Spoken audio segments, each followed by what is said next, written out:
They never heard of Melachot and they work out the basic principles of Dayan. Give them all the 39 melachot. The basic idea. Out.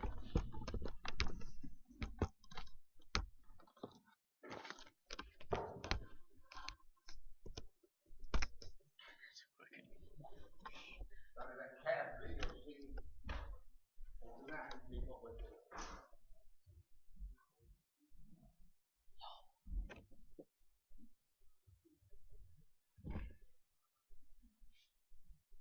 Quite near a gentleman, the main thing is seeing, not hearing.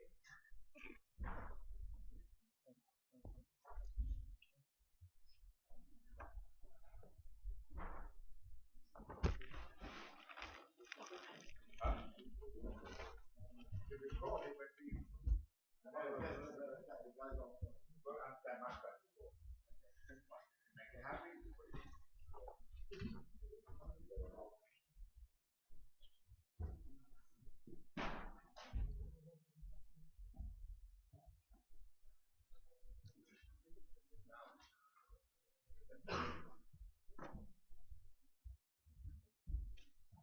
We've got one minute.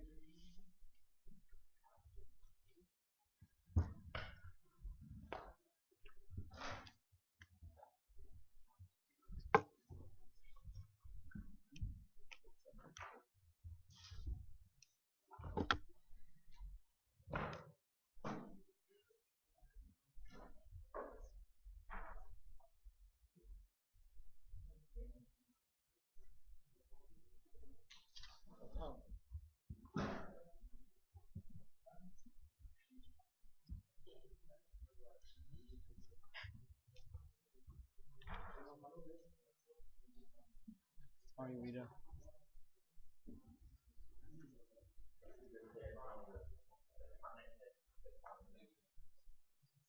you videoing it? Yeah. I love it. Have you asked it? Should I ask it?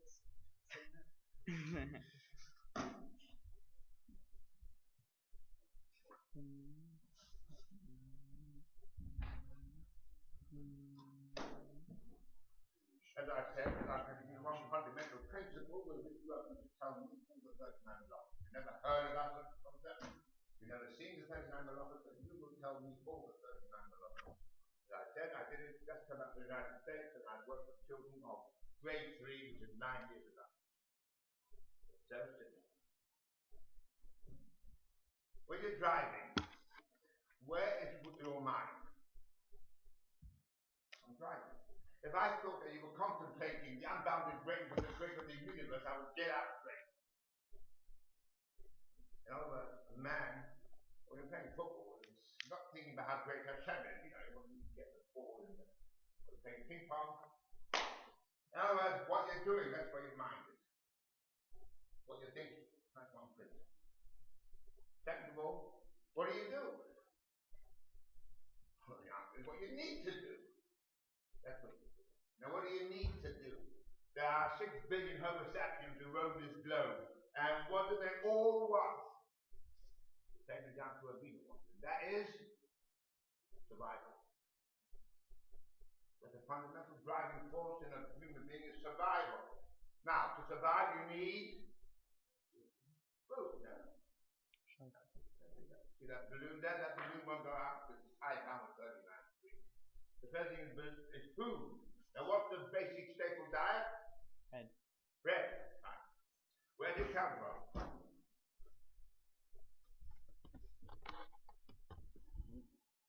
It comes from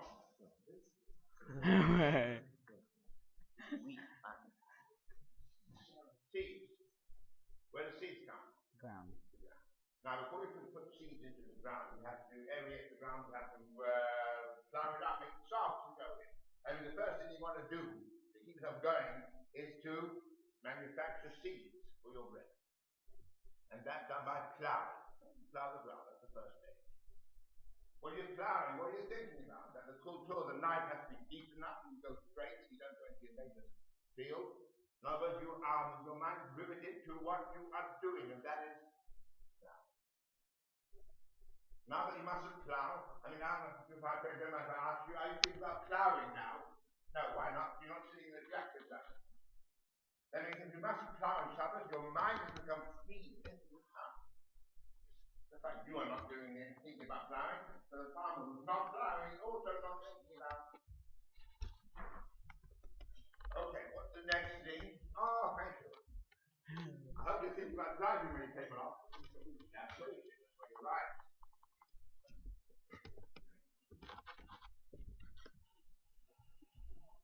Oh, what's the next thing? After plowing comes. This comes out of the ground. What's the next stage? Next logical stage. We don't want to bring the bakery to the field. You're much better off you bring the field. So therefore you harvest. You harvest. Next thing is, you see number 2 is post. What's the next thing? Now Shavuos is Chag HaKotzeh. We cut it in Shavuos, and Sukkot is Chag HaOseh. We gather in from the field. Now we've got 7 tons of else, 5 months, we're doing 5 months in the field. So Rashi said the Shabbos Basotah. It's dry. You see, if you ground it, as you cut it and sieve when the seeds are soft and moist, all you get is mashed potatoes. You won't get flour. It's got to be hard and dry, and you pulverize it into flour. Now they dry it in big silos, 60% moisture content. But in the good old days, they used the universal dryer, and that was the fun. Okay, now if you cut it and left it, you'll get penny thanks from the field mice. They will just drag it away. The wind will blow it away, and you come back 5 months later, all you will find is nothing. Now, but you want something, so what do? We are ma'alim alum in the Shulchan Soda. We also were doing with his brothers. You take a bundle and you tie it, and you. That's the next stage. After you've cut it, the next logical stage is to make sure that there's something to collect later. Now you see why even children of 9 understand that. That's what the next malacha is. Bundling, ma'almim alum. Okay, it's after Sukkot, it's all you collected it, it's all nice and dry. The first thing you've got to do is to take out the seeds from the ears. Now, if you use your fingers, you'll die of starvation before you have enough. So what do? We spread it on kato with the dishes, says Rashi, you hard ground, you spread it, and you take a flail. A flail is 2 sticks joined together with a piece of leather, so that when you hit it, you get a flat bang. If you have 1 stick, you'll get a point. That's the flail, and you knock it. You knock out all the seeds, you bash it, and out of this comes the grain, the seeds. So what do you have now? You have a mixture of grain, straw, and from the earth you chip away stones and bits of earth. 3 things: stones, grain, and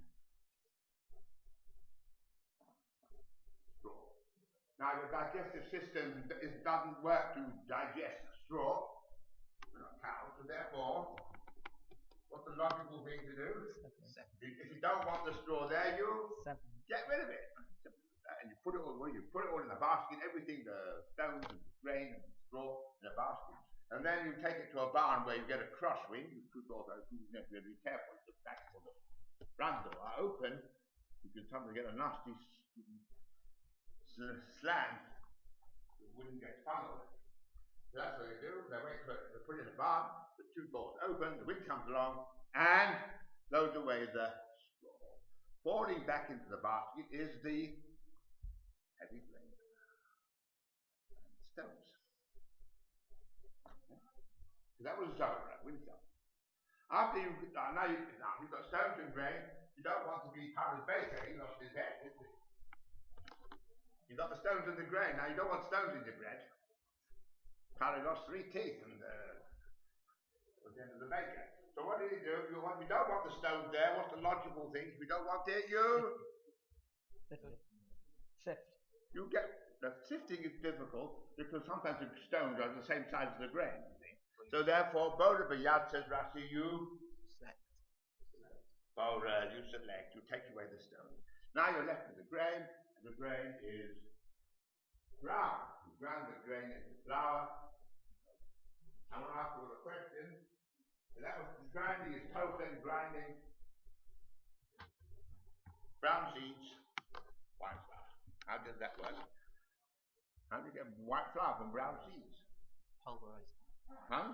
Pulverize it. You pulverize, you bleach it, they put you in jail if you did that. You pulverize it, it'll become, so how will it become white? You've all heard of all bran flakes? What's that? That's peel. What you're seeing here is like the banana has peels. This is the bran, the covering of the inside is white. Inside is white. And when you grind it, what you do get is whole grain flour.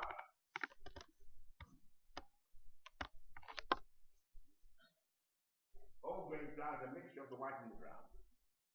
Now, you want the white, that makes the best of it. So what do? We take a sieve, very fine mesh, and when you see that two different things, flour, the white inside and the brown outside, they are ground differently. And therefore you put this in a sieve, you sieve it, the fine flour, which is very fine, falls through the tiny hole, and the bran, which is the coarser material, stays on. That is what that is. After you finish sifting it, well, the next logical thing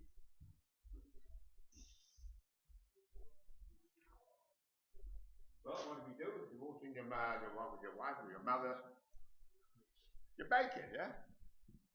You turn flour into bread by kneading it, you knead it at slush, and then finally you put it into a if you've been to a matzo bakery, yes, the oven is about 800 centigrade, the man who puts it in, he touches the side of the oven, you don't see anything. There's his head. He's thinking about how great Hashem is. Come on, let's face it. And my wife once had a burn. I said, what's that? We put the cake in the oven by mistake, you touch the side of the oven. You don't mind, you're not thinking of baking now, are you? No, why not? Because you're not baking. You're not eating, of kneading. You understand, food is a very powerful drive in a person. Get that straight. But nevertheless, when it comes to Shabbos, nothing in his head is getting with food. Because he's not in the activity. You think what you're doing. If you're not doing it, you're not thinking about it. So none of these are processes which we reckoned out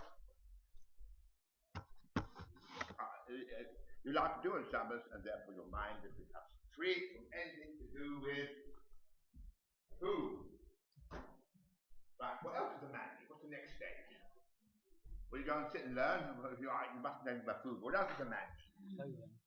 Clothing. What's the best material to make clothes from?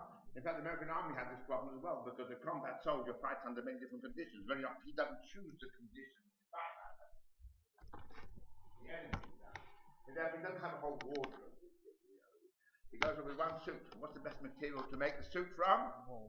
They made dollars, millions of dollars of experimentation into wool. First of all, wool has plenty of air pockets, and the static air is the greatest insulator. So therefore, it's good for the Arctic, stops the body heat from going out. It's good for the Sahara, it stops the desert heat from coming in. Well, wool gets wet, there's a chemical reaction which creates heat, and it's self-drying. Wool is the best thing. So we're going to make a pair of trousers from. Right, only logic. Right, this is wool. What's the first thing you do to get a pair of trousers? This is wool.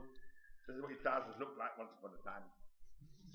Now, you don't want to sit on a sheep all day long, do you? So you cut away the sheep from the wool, you get rid of the sheep. You don't want it. And that is gozing. What's the next logical thing? Now, this is shorn annually in winter. And from spring to spring, it accumulates a vast amount of unwanted matter, bird, bugs, earth, sand, its own sweat, lanolin, and its fat. There's a lot of rubbish in wool, and the next thing you do is you cleanse it. How? By washing. That's the Rashi said, you wash it. Therefore, the next logical thing to do is to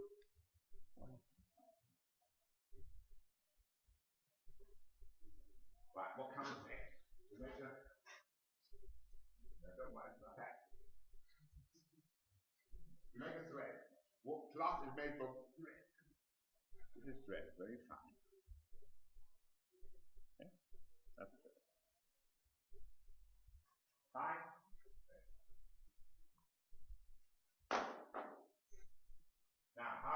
There was not a period in Jewish history when your great-great-grandfather on Hanukkah used to make a wick. What a period recorded. Well, Hanny took a generally cotton wool and he twisted it. The pressure of the twist, that's your thread. As much as you twist, you can't get a fine thread from this. It's not spinnable. Now you've got to be solution orientated. You can't spin it because it's not spinnable. What's the next thing you do is, well, you make it spinnable. You don't say, oy vey vey, I can't spin it. That's going to get you out your nuts. You make it spinnable. And that is nipples. And nipples breaking up. This is nipples. And you can now make it into a spinnable state. There we are, my friend. You have to break it with one finger. And pull. Pull. Wow, he's a strong guy. Yeah, see what's happening? You've made the wool into a spinnable state. Break it up.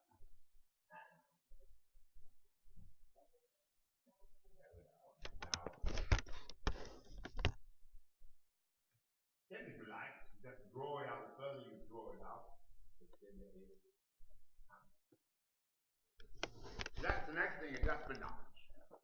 You spin it. Okay, you break it up. Now, if you look at it carefully, look, this is all lumpy and bumpy.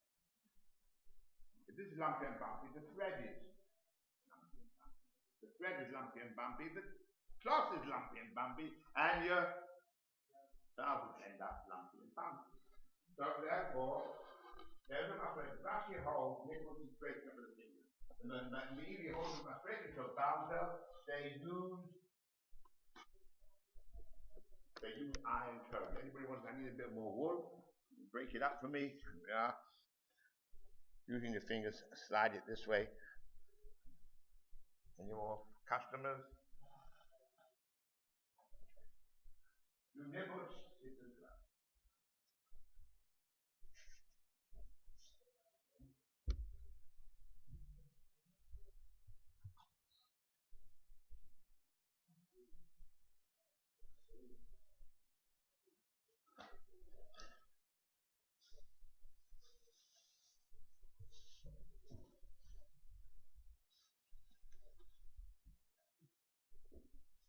Right, let's see.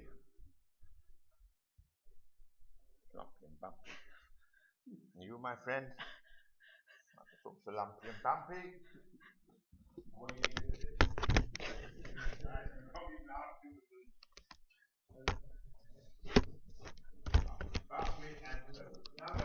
You cannot with your finger break up the wool to an even consistency. And when it's even, then you get thread which is balanced.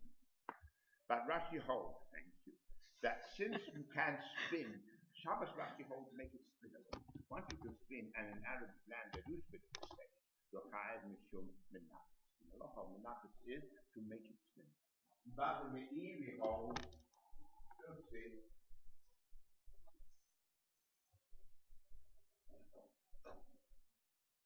The Masreko shall balzel.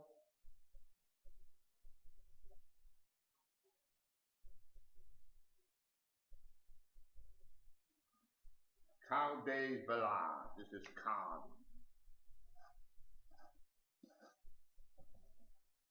See the wool, take all the bumps, even. Kal days is Rashi said that's shua of shatnez to a total. Shua means you make it smooth and easy. And the meaning holds. Since that shua of shatnez is, according to Torah terminology, what's a thread? A thread is something which is balanced and even. And therefore, shua, which is stage before, when is it balanced and even? When you bring the Masreko Shobal. When you bring out your fingers, it's not yet ready for spinning. And so therefore, according to the Meiri, the Melachot menachos is machshot up in the sea. You prepare it for spinning. When is it ready for spinning? After it's been through the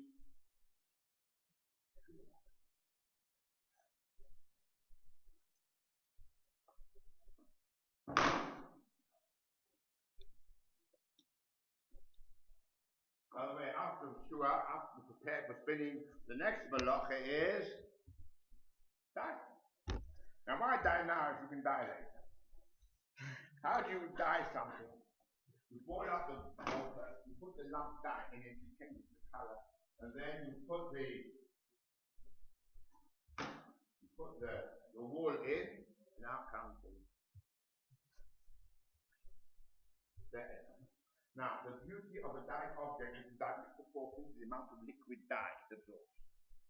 When you have cloth, when you have cloth, has already spun the thread and has been woven, you will achieve less dye than when it is in the fiber stage. When you break up the wool that is in the fiber stage, every hair is separate, it will absorb more dye and you'll get a deeper color. That's what they're saying. You dyed in the fleece, really through and through. Therefore, the time for dyeing is after Melachot, before the spinning. Of course, Melachot is very lumpy here. So before the spinning.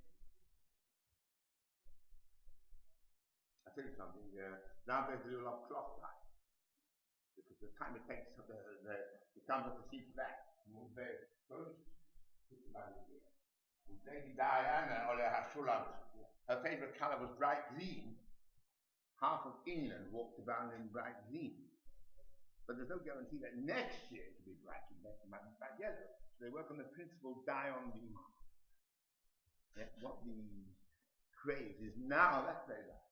There was a time in the book of the woman when a woman would not buy a Paris fashion book and see what color should she wear, but she dyed the color she liked.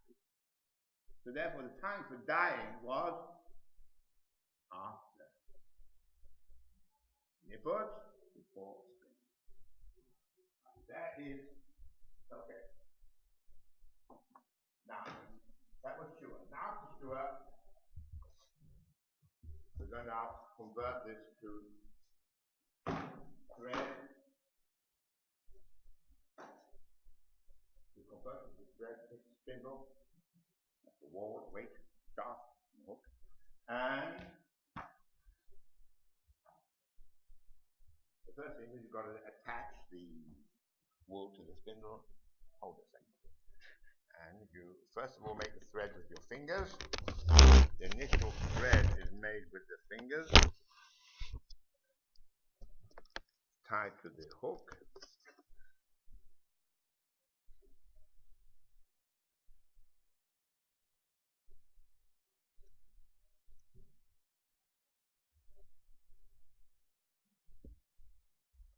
And you draft it.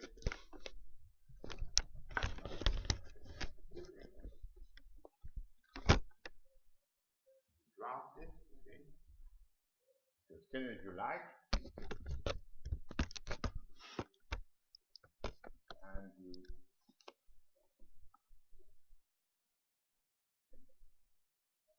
this is tow. The shua is we made it even. Togo, we spun it. And by the way, I will tell you a secret. Nobody in the world has ever spun like me. You know why? Because you don't spin like this.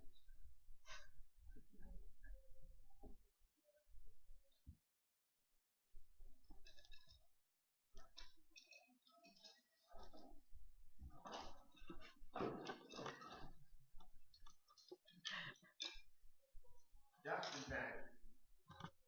For one moment. And you spin. Makes contact. It gets spun in. If this hanging fibers touches the thread here, it becomes one with it. So to prevent that, then we caught it in time. To prevent that happening, we take this staff.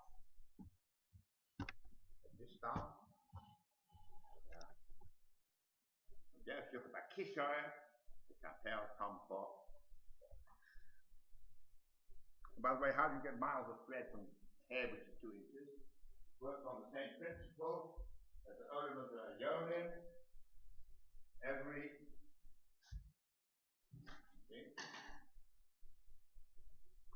Every hair. See, these are spun. not exactly one against the other, but one's higher, one's lower.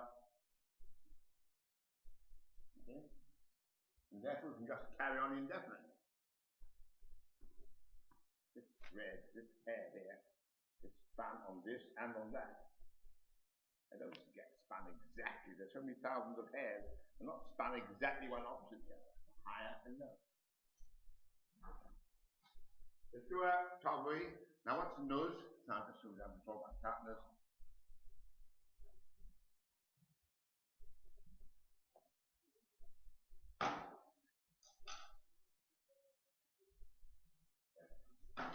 I've taken one thread and I've dyed it.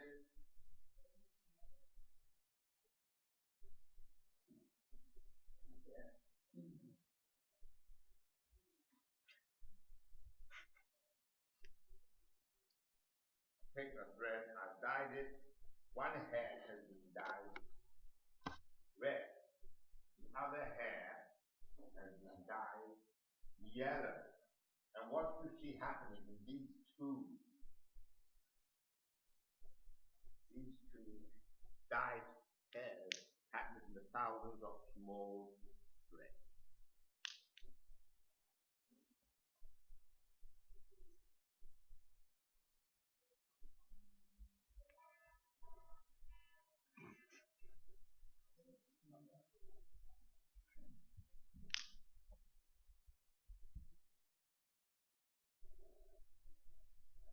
The Torah says the nega tarash give a beget, a tarash is a beget, the sea of air. What's the sea? The sea is the bore of wool to be utilized later in the weaving process of the air, as we said. The air says the air. And they become tome at different stages of the manufacture. So you have to know what's the chassis and what's the air. The Rashi totally gives a sign to remember the chassis mitzvah klachayat. There are two ways of spinning. There is, the old-fashioned clock, now everything's digital, but sometimes can come across. Now, you notice that clock can go two ways. Either it's clockwise. You can spin clockwise. Klachayat, you throw your fingers away. Or Tosha said, and that's the chassis. And the Ela was spun klapiyat, you bring the fingers to your hand. That's anti-clockwise. You can spin two ways, clockwise and anti-clockwise. And now how do I know?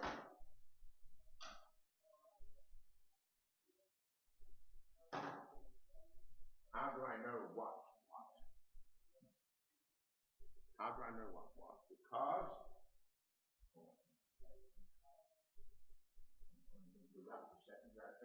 I did show you what happens when you know the purpose of that stuff. What happens when you come to the floor?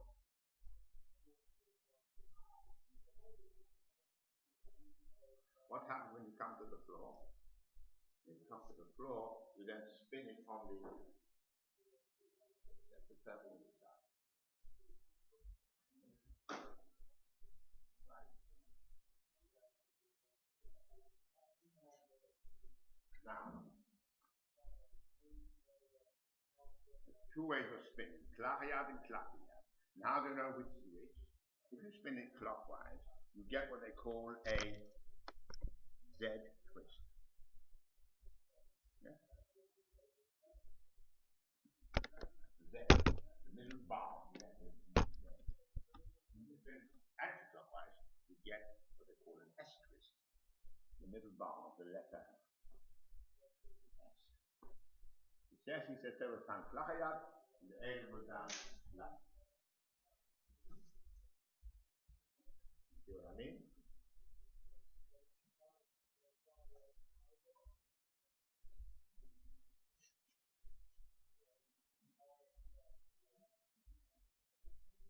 Now there's a question. When you spin, there comes a time when it comes back. And the pressure finishes, you see, comes back.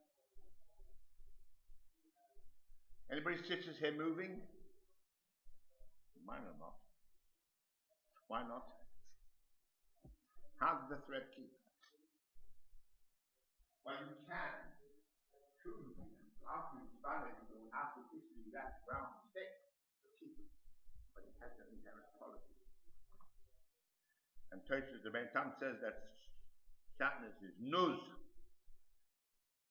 If you were talking about nuz is plying, cabling. What is cabling?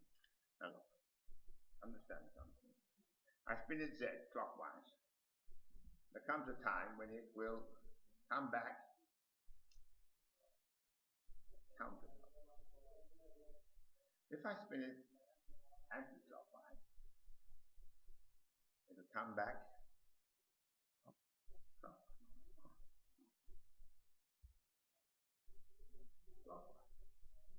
How does the thread keep? Well, very simple.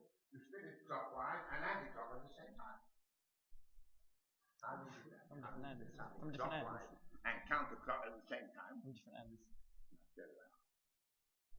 You take two Z spun threads. Hold them a second there. And that one there. And now we'll take another two different colors.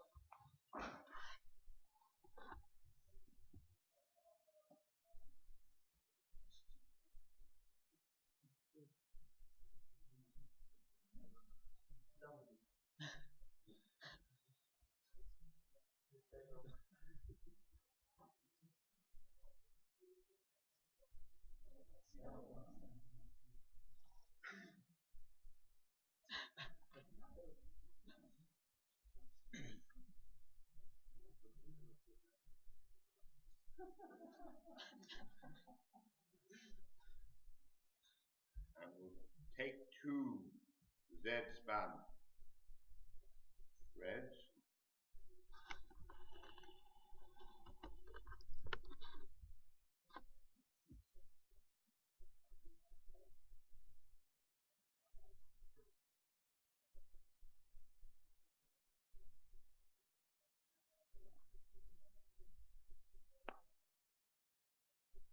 And we will spin them. That was Z. This will also be spun.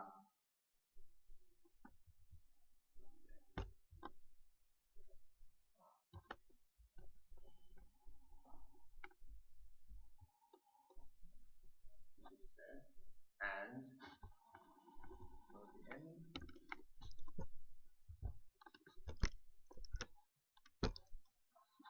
I have two Z spun threads and they want to return anti-clockwise. I spin them anti-clockwise. They want to return clockwise. So they want to return anti-clockwise. So I'm creating in the forces two opposing in the thread and creating two opposing. Therefore it goes backwards and forwards until eventually they will even out.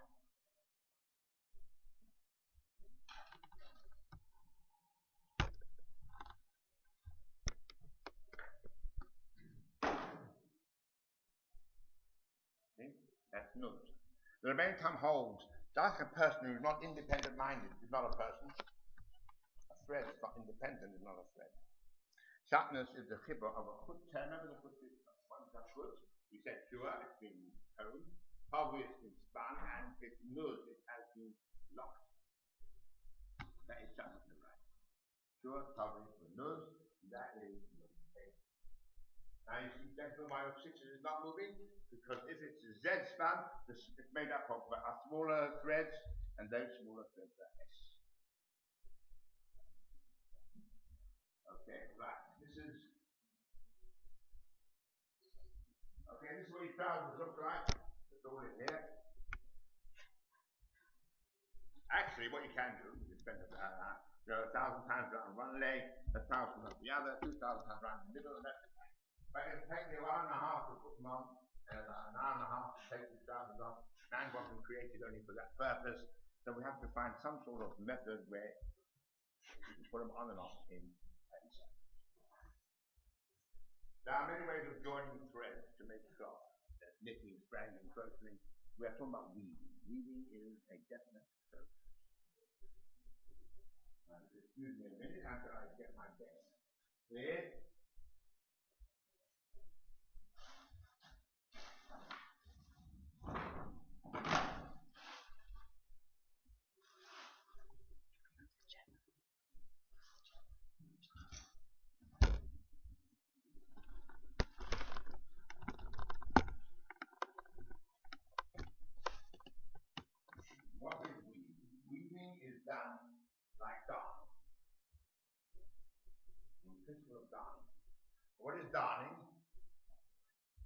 15 minutes you've seen your numbers prepared the hole in the sock.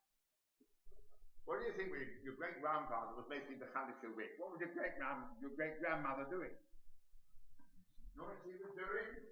She was repairing a hole in a sock. Needles. Needles. Yeah. 10 is the hole in the sock. And stuck it at the edge of the hole and went over the hole and stuck it at the other end. That's the chest. Pick thread, backward, backward. You make a series of threads going to the chest. Walk. Then carry on, under, over, and forward through the west. The principle of under over keeps this, another 200 threads, and it becomes completely long. Now you all appreciate that if you will go back the way she came, she will achieve nothing. So, if she's under the green, she's over the reds. When she returns and over the green, under the red and over the green, and that is what we call weaving.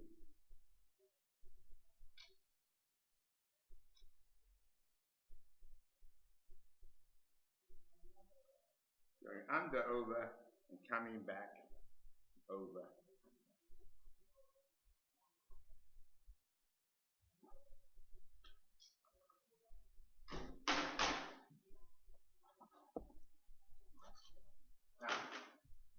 Now we come to weave.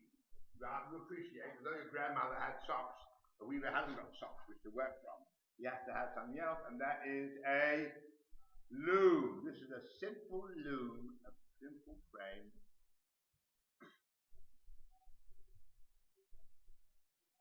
This is a simple frame, and you tie one end here, yeah. You tie one end from here to here.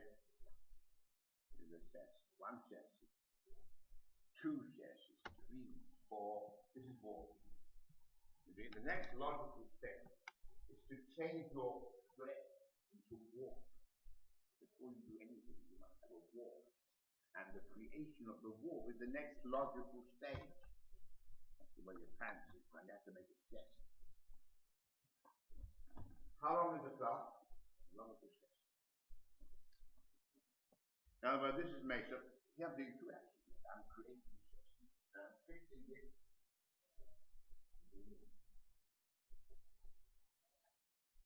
But the length of the cloth is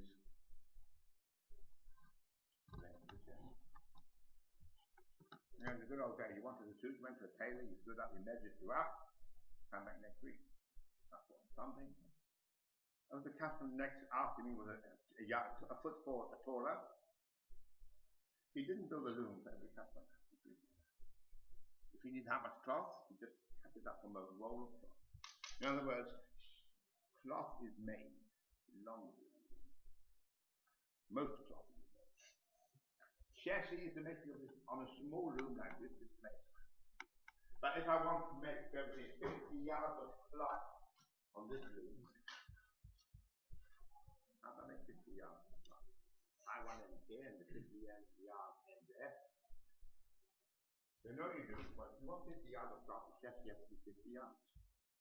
So you stretch out the chassis 50 yards and you roll it up. This is what we're going to do now. We're going to make 10 yards of cloth on what we did. Use this one with this. We need another one with this. Go to the stand over there. We're making. That's what we're doing now. We're on this loom, we're going to make 10 yards of cloth.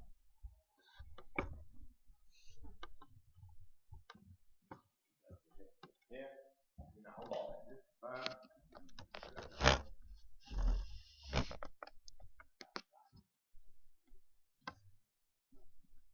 I'm now making chassis.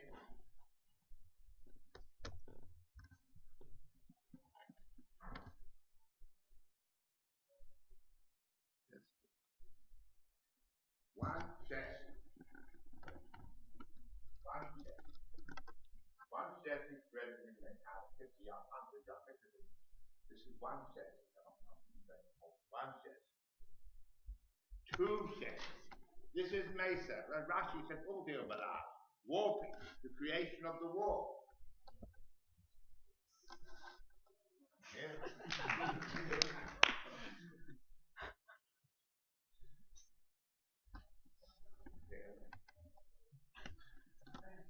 Yeah, mishaps sometimes do happen. The idea is to rectify it.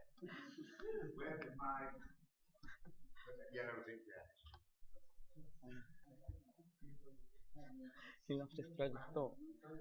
Sam, he lost his thread of thought. Oh, you got it there.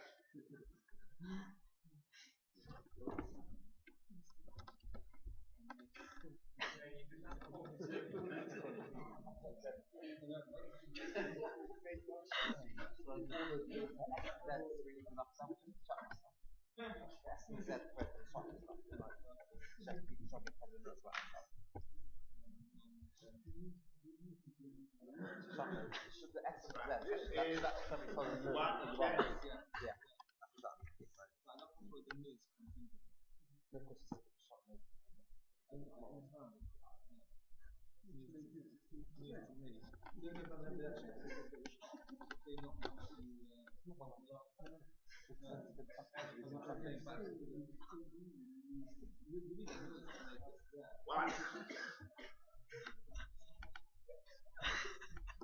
Two. This is Mesa. Yitzivas Hasheshi. That was they teach children putting the sheshi, the thread on the loom. It's only been a little piece of cloth. So that's direct walking. They're called indirect walking. You are creating the sheshi off the loom. This is 3.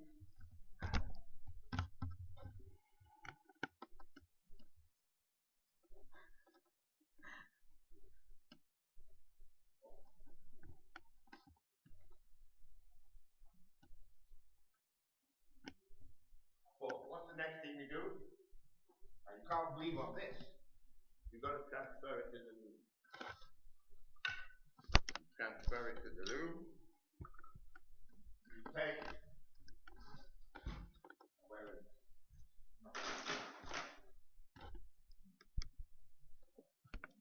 take the toe bed, the beam, the weaver's beam, take it off. Just imagine it comes off. Then take the thread, see?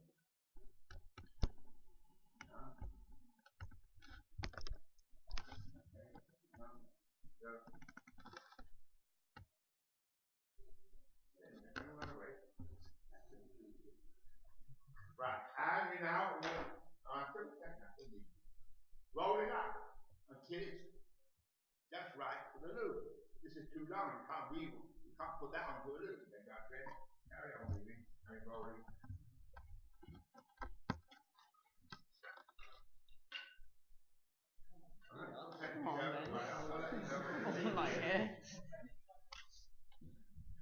Any volunteers?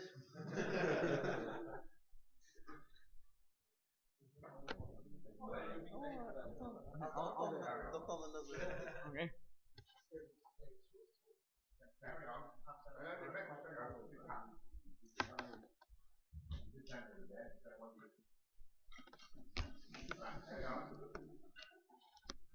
Some more pause a bit. Come down, come this way. Still got plenty. Still got a bit more. Carry on now.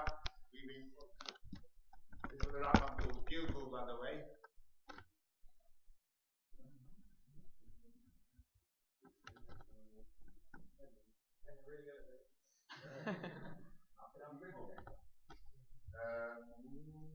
Bit more.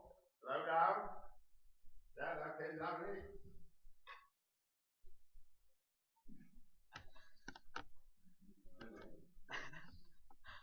Okay. This is what this is. Now, what's the next thing you do? The next thing you do is the next malach. Every next logical step The children and I should work it out. How many threads are there? How many? 6. Okay.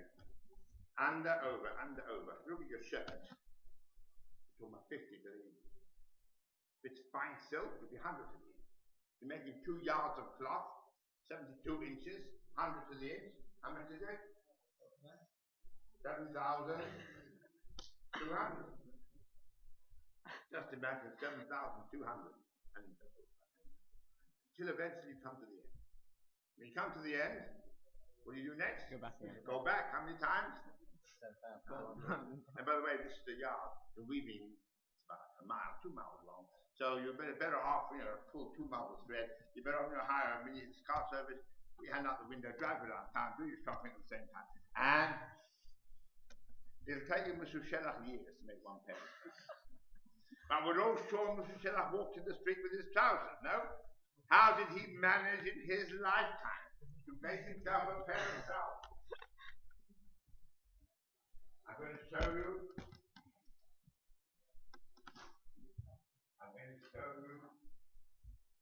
the fundamental principle of weaving. There are hundreds of different kinds of looms. Just an example, a man from Jupiter comes here, he's heard about a motor vehicle. What's a motor vehicle? We tell him, look, stand here in Goldsgreen Road and watch, stand for 10 minutes to get an idea, right? First thing that comes along is the Bible Shibitzu. Right, a motor vehicle, it's got wheels, an engine, got two machines. After that comes along a bus. After the machine, it's got wheels and engine. After 10 minutes, it's very clear to him what a motor vehicle is. Whether it's green, red, blue, whether it's transport, it's all side issues. Same as in looms. There's a fundamental principle of a loom. Anything else where there are hundreds of different types, but there's one fundamental. And that is where you put a stick under 1, 3, 5. Yes. Under 1, 3, 5.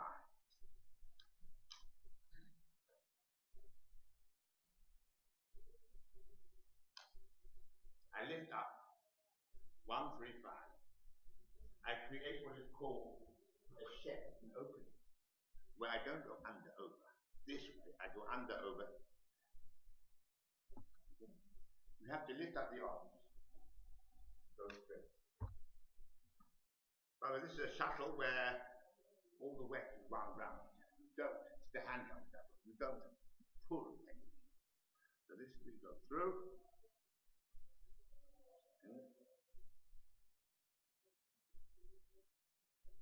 You go through, and you've got to come back. If you come back the way you went, it will take you longer than the Shutella. So, if you're under the greens, you've got to come back under the reds. So you lift up 2, 4, 6, 8, 10, 12, 8, 2, 4, 6, 8, and then you come back.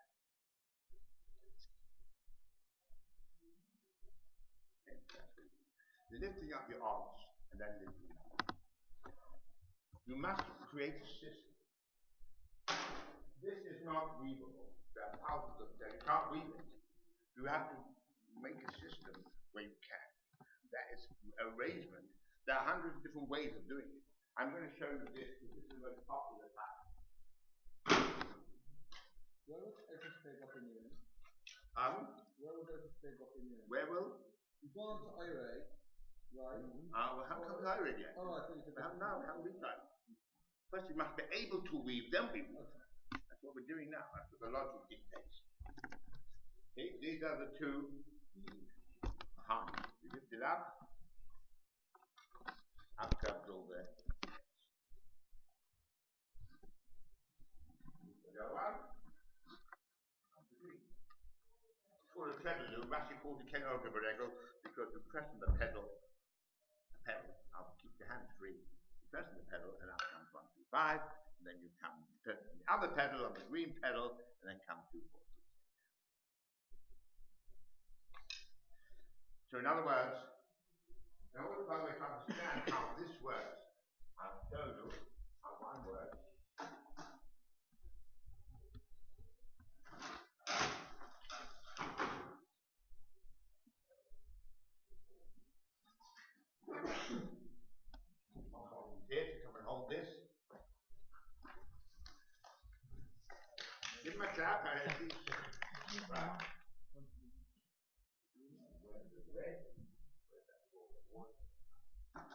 Take a thread.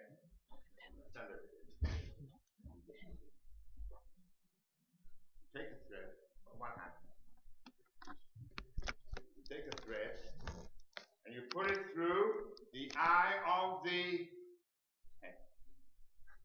This is the head, this is the eye. Put it. And you're going to volunteer here. Can you volunteer here? Look at me. You come along to the arm. One volunteer, we're going to finish at 10 on the dot, is it? We'll begin a bit later. Carry on. Now let's put it to a vote. All agree that we can carry on another 5-10 minutes? Yeah. Right. We might not finish. I'll move back.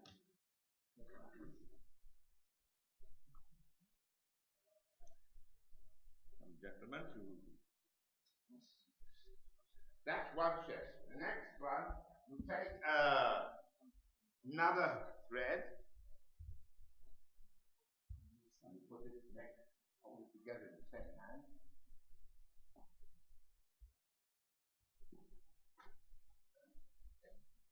Together in the same.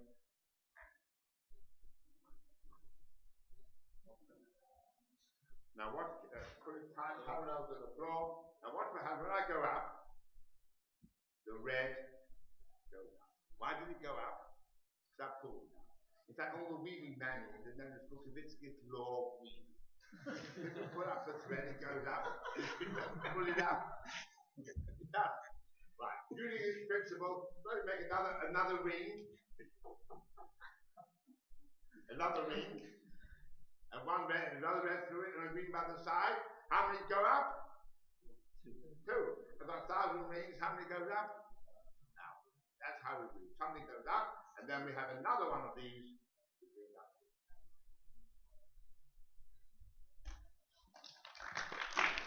Okay. Here, just to show you what I mean.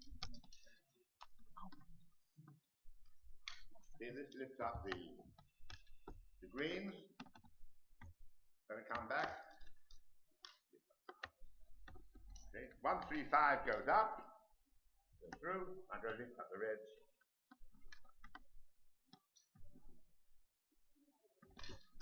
1, 3, 5 goes up. Through. And come back. Dropping.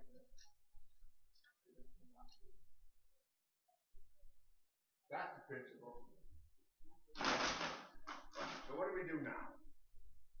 Have you noticed that the thread, one goes in, the other one goes next to, in, next to, in, next to. Then we come to the next one, what went then in goes next to, and what was next to goes. So, I take a thread, I put it in the back harness. The back harness. I put it through into the first ring. The second one goes next to it. The third goes in, next to, in, next. That's the back harness. Then I come to the next harness, before which went in goes next to. And the first one was next to goes. That's how I feed the 2 harnesses. And that's the Melachot. I have now created a way which I can weave every loom according to its method.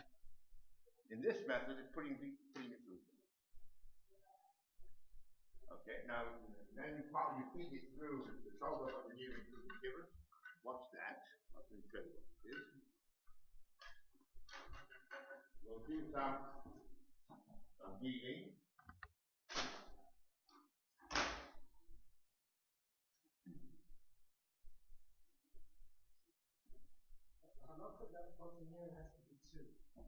So not here to make it weave, but it has to be 2, 1 red, 1 green. That means you can go and count. 2 reds, you can't count. There you go. No, it's ready.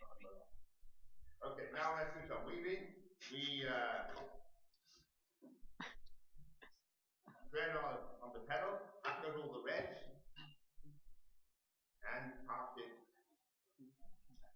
That's over. Now you'll notice something.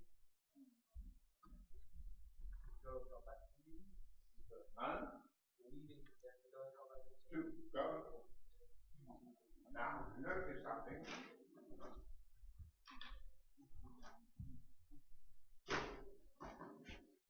two parts of the house and one kind of The cloth is here.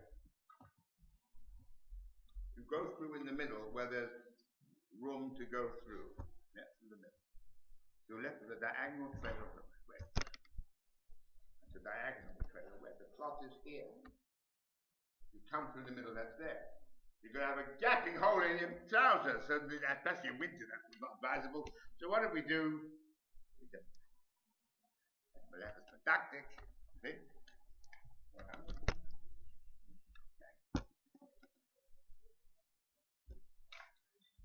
Right, then we well, we take the greens and we set the green under the green pedal and we go through same process. Same process. Diagonal and you kind of weave it through, go through, then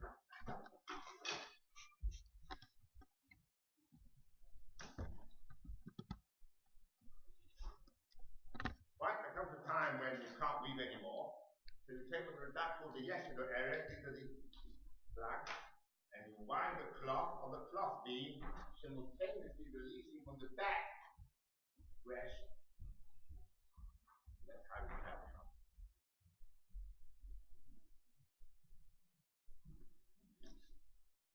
Right, we carry on weaving until eventually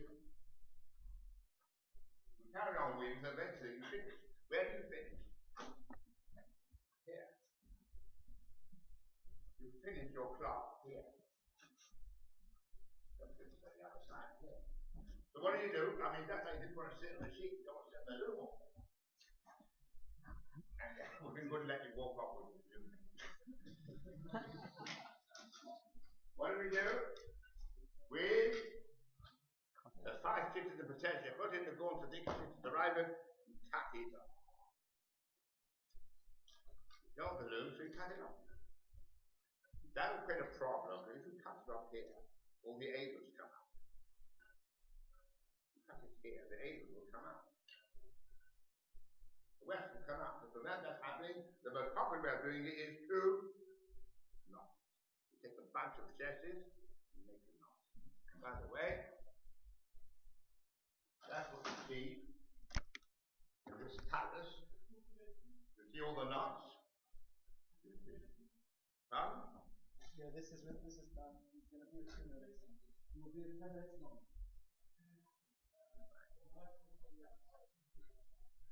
You see the knots? What happened here? Cut. These are the knots. Cut it. Cut the chest, end of the chesses. Cut it. Then the next malacha is kosher, knotting. Now all these are aligned in the same line. You see he doesn't make a mistake and one's not in the line, but if it's not in the line, what does he do? Untie it. After kosher comes. Okay, now we'll come to the last part. He measures pieces for his trousers. He doesn't walk on the street holding the pieces together. I mean, your hands are kind of tough. How will you do? What do we do? Well, what do you think you do? Stitches it. You stitch it. There comes tofu. Now I'll tell you something you have to know. Now if you want a suit, you go onto a store, you try 1, 2, 3, no good, you go onto the second store, 1, 2, 3, after the third store, 1, 2, 3. Then you remember that the second one you tried on in the first store was the one you suffered least from, so that's when you go back and buy. But it never used to be like that. And I wanted a suit, what did I do? I went to a man called the tailor. You know, tailor. I stood there, he measured me up, this way, that way, this way. Come back next week, I come back next week, put the suit on me. How's that? It's a bit tight here, no problem. Just rip all the stitches, and that's better, yes. And it is. After the tofer comes, that is all the things that are needed for clothes. Although clothes is a very powerful force on a person. When it comes to stuff, it's just like you, my friend. A lot of things are warping now, are you? If you're not warping, you're not in the warping situation, your mind's a bit tense. What else does a man need? Shoes. And the best material to make shoes is leather. 95% of the world's leather industry goes on shoes. So the first thing you need to do is get an animal. That's shot. Afterwards, you don't want to walk with a live animal. It's not about time at a time. So you kill it. And then what part do you need? Skin. So you Skin it. skin it. That skin becomes rotten in 2 days, so you've got to change it into leather by tanning. And now notice